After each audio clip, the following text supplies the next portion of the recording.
Okay, our next question, and we'll begin with you, Mr. Filsef.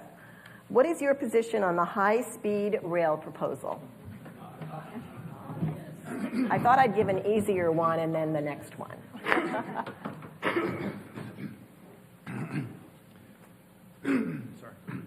High-speed rail. Let me see if I can give you a very, very nuanced answer to this. I think it's a freaking disaster for California. Okay. No, I think high-speed rail, I think, it would be great to have a train. I think it's about priority number 293 for the state. I think if we're going to go after transportation, I think it makes much more sense to go after regional transportation first, which is much more pressing than trying to get people back and forth between Southern and Northern California. That's at a state level within Palo Alto. I think it would be a real problem for Palo Alto. Obviously the impact of the corridors and so forth would be a huge wrenching thing for us. So, I hope high-speed rail will die. I wish Jerry Brown would have picked revitalizing our education system as his legacy project instead of a train. Thank you. Mr. Du Bois. Yeah, I was against high-speed rail before I was against high-speed rail. I'm praying that the financing, will fall apart and legally it won't get here. But if it does, I think the city needs to jump in and fight against high-speed rail. Thank you. Ms. Shepard. Well, I did spend 4 years on the rail committee, and we do have a statement and a position that I help champion, which is that we don't need to have high-speed rail, or if we do, we need to follow the voters' guide as to how it was supposed to roll out. I do want to finish the rail corridor study, the feasibility study for trenching the tracks that we are in the middle of doing right now for the city, because when even Caltrain is modernized, we will have a train every 5 minutes during the commute time, and that will be very difficult for Palo Alto to be able to move. And we are looking at feasibility with either trenching the train, which it's very expensive, but we can do it. We can have that conversation today and not in the middle of an impact report that the high-speed rail is doing when they plan to come to town. Thank you. Mr. Scharf. Thank you. We've actually been fighting high-speed rail for the last 5 years, including lawsuits, including sending people to Sacramento, including lobbying our state senator at the time, thank you, Joe, and doing everything we possibly can to stop that wall being built through Palo Alto. And we were fairly successful. We got the 2-track solution, which is much, much better than what the 4-track solution they were looking at. I think on a going forward basis, Palo Alto needs to be extremely vigilant. And I agree with Nancy. We really need to focus on trenching the train. It's about the same cost as doing grade separations.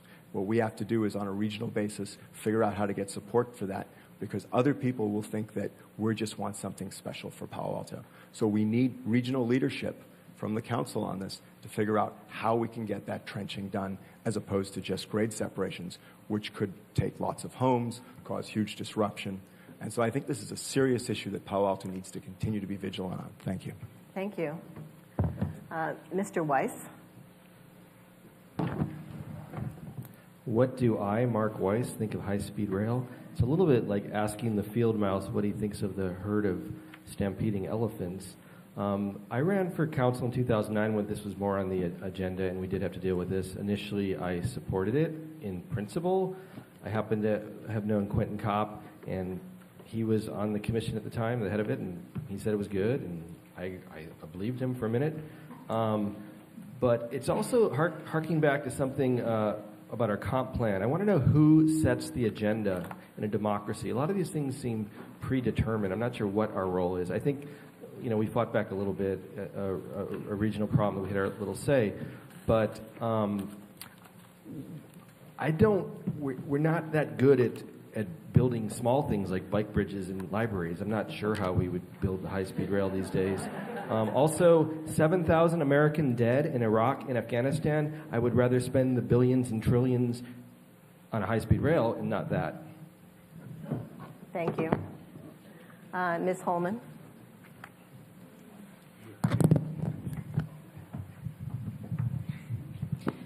Yes, when the high-speed rail proposal first came along, I remember saying about the environmental impact report that it's not a serious document. And I think it's important to put a shout-out to. This is why the public is so important in this community, what a smart, intelligent community we have.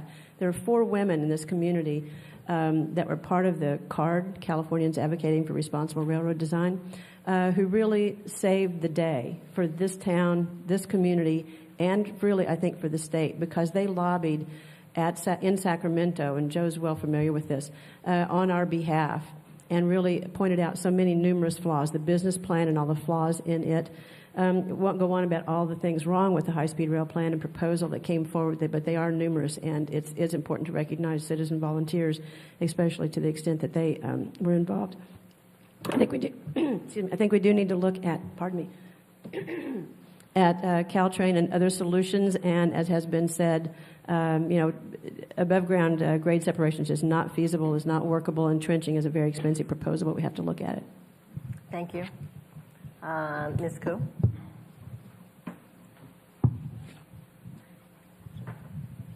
I voted against high-speed rail when it first came on, and I'm still going to vote against it if it comes back again. But it's certainly, as Karen had said, it's a divider, and the threat of eminent domain is something that's just simply not acceptable, especially with hardworking folks who had invested a lot into their homes.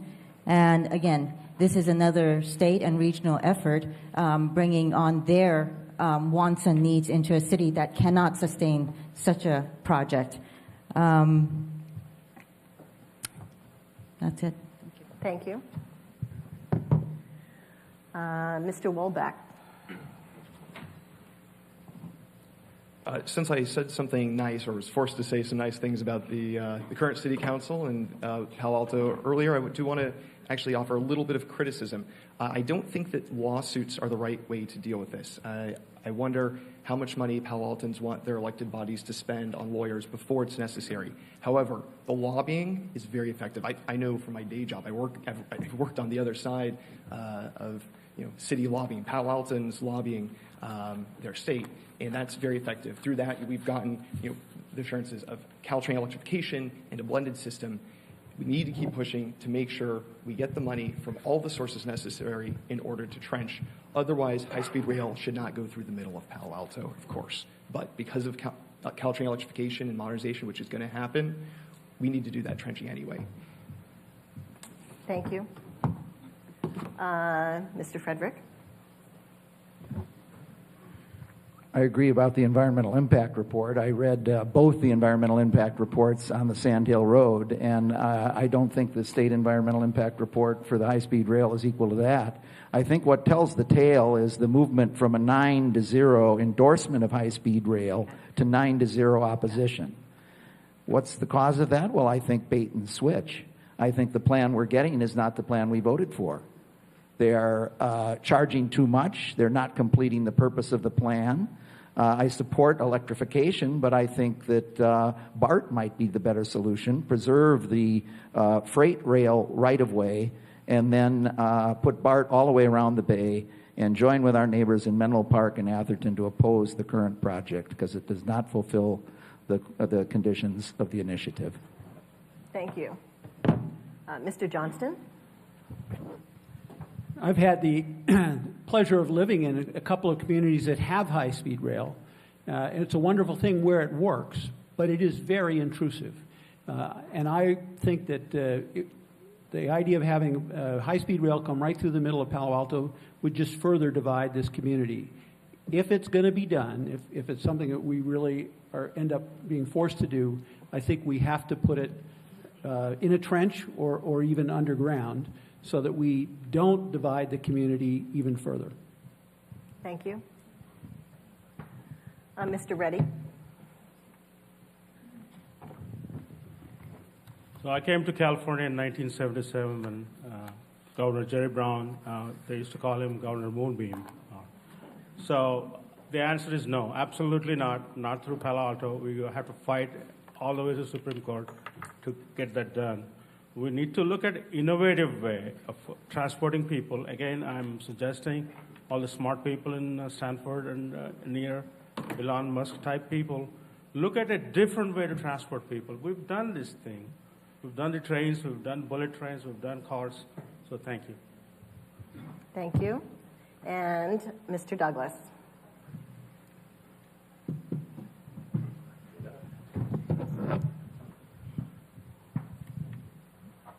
I didn't realize trenching had come along so far. It's an excellent idea, and if we're going to do it all. But the very thing that makes it hard for us as a community to do anything is that we're overbuilt. And this is the prime example. We've got a very, very narrow rail corridor to go through, and they want to cram everything into it, even if it means eminent domain destruction of people's homes. Now, clearly that's unacceptable, and Salim's right. We need to just do it, fight it all the way. Not that I hate public transportation. People marvel that I lived for 5 years in California and went to work in Cupertino on public transportation. It was okay with me. So no to high-speed rail as far as I'm concerned. Thank you.